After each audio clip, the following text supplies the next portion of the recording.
dari awal nikah itu saya udah bicarain semua. Kalau dia enggak, dari awal nikah itu dia banyak ditutupin. Tapi kayak maaf ya, udah dapet tanggalnya. Kalau pertemuan dengan keluarga dia itu selalu di luar.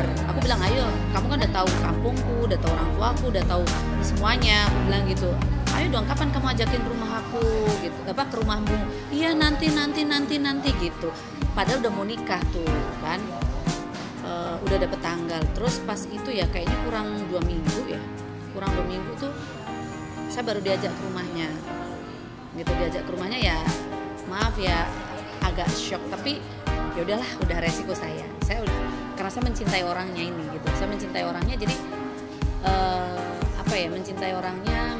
Saya melihat waktu itu yang saya lihat juga sayang sama anak saya, menerima saya pikir, dan dia juga pekerja keras lah anaknya gitu, tanggung jawabnya juga ada gitu. Saya lihat kalau masalah tanggung jawab itu, orang itu kan bukan masalah besar kecilnya uang ya, tapi tanggung jawab dia sebagai laki-laki itu ada, saya bilang gitu. Itu yang saya, ya udah yuk nikah gitu. Dan waktu nikah juga dia kan yang keluar uang gitu, bukan saya. Ya saya adalah, tapi banyakan dia.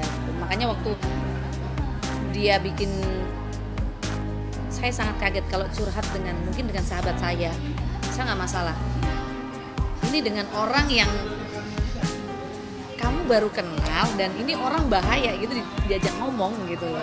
Dan itu mohon maaf ya, kayak saya nggak ada harga dirinya sebagai istri gitu. Saya dibahas lah gitu, ngebandingin tubuh saya dengan perempuan lain tuh nggak pantas. Itu yang sakit buat saya sih. Ya saya udah bilang ya, jangan berhubungan dengan orang ini bisa jadi bumerang buat rumah tangga kita. Malah diadu domba. Ya udahlah, saya dari situ tahu karakter orang ini berarti bukan laki-laki yang gentle. Laki-laki yang gentle adalah ketika kamu bikin masalah, kamu datang ke istrinya, minta maaf, dan sudah ini kan udah case close kan, udah 2023 udah selesai. Nah, 2024 ke depannya apa ya? Calon 2024 yang pasti mau ngejar karir lagi kan, mau fokus lah. Terus menyembuhkan luka hati, dibilang nggak terluka juga lah, karena sampai menikah itu berarti cinta gitu loh. Nggak mungkin lah nggak pakai hati saya gitu. Ya pastinya lebih selektif gitu lah, jangan seperti dulu lagi gitu, seperti kemarin gitu. Sekarang mau carinya yang harus jelas lah gitu, asal usulnya, terus bebet bobotnya tuh harus jelas gitu. 2 kali dong. Kalau yang 1 kali kan itu nggak bersurat. Fokus ke anak aja sekarang, fokus ke anak. Ya udah fokus ke anak aja, nyenengin anak aja. Iya, habis liburan pulang kampung, sekalian silaturahmi, ketemu bapak, minta doa restu. Setelah dengan ada masalah begini kan tetap minta maaf sama orang tua karena mengecewakan. Datang ke makam ibu, ziarah. Kulit kusam, hiperpigmentasi. Dengan 5 Dimensions Technology, Rejuvenate and Repair pada 5 dimensi kulit terpenting. Transform your skin to multi-dimensional glow skin. Wardah. Sebenarnya aku tuh udah nggak muluk-muluk, nggak pengennya tuh jadi kayak dapat pasangan ya yang ngerti posisinya aku gitu. Kalau udah karena kalau kayak saya ini kan ngebahas semuanya tuh di awal. Ketika kamu setuju dengan apa yang kita bahas di depan, tiba-tiba ketika menikah jadi berubah, itu jangan deh gitu. Jadi harus konsekuen, laki-laki tuh harus konsekuen juga gitu loh. Kalau bilang iya, kalau jangan sampai bilang iya nanti dipermasalahkan gitu loh. Ya yang harus mapan dong, laki-laki harus mapan. Saya susah payah untuk menghidupi diri saya dan anak saya, untuk hidup yang lain, untuk menyejahterakan hidup saya. Tiba-tiba saya ketemu laki-laki, saya diajak susah, ya saya nggak mau lah.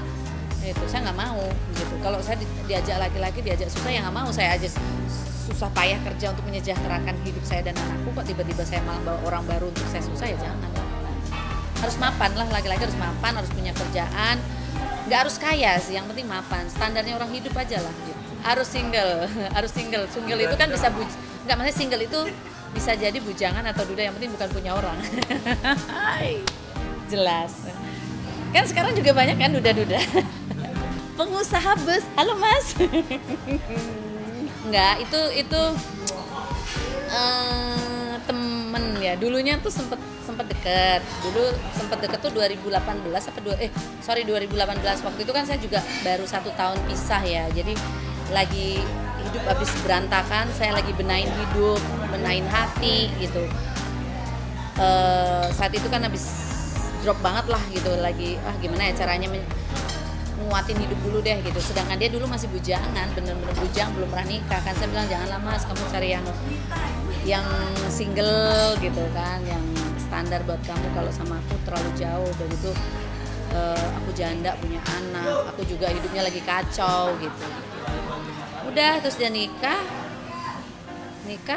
nggak tahu ya, dia pisah, aku nggak tahu waktu itu, nggak tahu karena saya waktu itu ada pacar kan, fokus pacaran, terus putus sama pacar saya, terus ketemu nih yang terakhir kemarin, saya cerai, terus DM-an dari Instagram, DM dari Instagram, ya udahlah, terus sombong katanya gitu ya, biasa kita pakai bahasa Jawa. Ya sementara ini ya, terus dia punya bus, terus anak saya juga suka bus, saya ngomong juga langsung bilang lanjut ke WA aja katanya, nomornya kan blok dulu karena saya pikir sudah berumah tangga, saya nggak mau mengganggu gitu. Udah akhirnya saya catat nomor handphone dia, kontak-kontakan dari WA, ya sudah jadi komunikasi lah. Tapi temen aja dulu, temen karena dia juga sendiri, saya sendiri gitu, temen sama-sama pernah gagal kan. Apalagi kalau saya kan masih baru, kalau dia udah 3 tahun. Kemarin itu muter-muter, anakku seneng basuri. Ya udah dia nyetirin gitu, ya baik, orangnya baik, anaknya baik, sukses juga, tergolong sukses. Dulu aja waktu deketin saya kan, maksudnya waktu dulu kenal awal dulu ya, dia udah sukses, makanya saya yang minder. Sekarang juga saya minder lah, jadi temen aja dulu.